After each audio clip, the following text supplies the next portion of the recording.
നമ്മുടെ മമിത ബൈജു നന്നായിട്ട് വെറുപ്പിച്ചിട്ടുണ്ട്. ഇതിനകത്ത് മമിത ബൈജുവിന് ഫസ്റ്റ് തൊട്ട് എൻ്റെ ഒരു ഇത് മാത്രമേ ഉള്ളൂ സിനിമയ്ക്കകത്ത്. പിന്നെ ബോബി ദേവലുണ്ട്. ബോബി ദേവലിൽ ഇപ്പോൾ ഒരു ടാഗ് ആയിട്ടുണ്ട്, അതായത് വില്ലൻ്റെ ടാഗ്.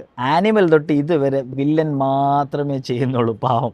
ഇതിനകത്ത് ഒരു എണ്ണം കെട്ട ഒരു വില്ലനായിട്ടാണ് കാണിച്ചേക്കുന്നത്. വിജയുടെ ആക്ടിങ് കരിയറിൽ അവസാന സിനിമയാണെന്നൊക്കെയാണല്ലോ പറയുന്നത്. അപ്പം എന്തായാലും പോയി ഒന്ന് കാണാം, എല്ലാവർക്കും ഒന്ന് കാണാം, അത്രേ ഉള്ളൂ. അല്ലാതെ പടത്തിനകത്ത് സ്റ്റോറിയോ വേറെ ഒന്നുമില്ല. പടത്തിൻ്റെ ലാസ്റ്റിൽ പിന്നെ ഡയറക്ടേഴ്സ് വരുന്നുണ്ട്, അതായത് നെസ്ലം വരുന്നുണ്ട്, ലോകേഷ് കനകരാജ് വരുന്നുണ്ട്, എല്ലാവരും ഉണ്ട്. ആ ഇൻഡസ്ട്രിയിലുള്ള ഏകദേശം എല്ലാവരും ആ ഒരു ഹോമേജ് കൊടുക്കുന്ന പോലാണ്. അതായത് വിജയ്ക്ക് അവസാനമായിട്ടൊരു ഹോമേജ്. പിന്നെ വിജയുടെ പാട്ടുണ്ട്, അനിരുദ്ധിൻ്റെ മ്യൂസിക് അടിപൊളിയായിരുന്നു കേട്ടോ, അത് എടുത്തു പറയണം.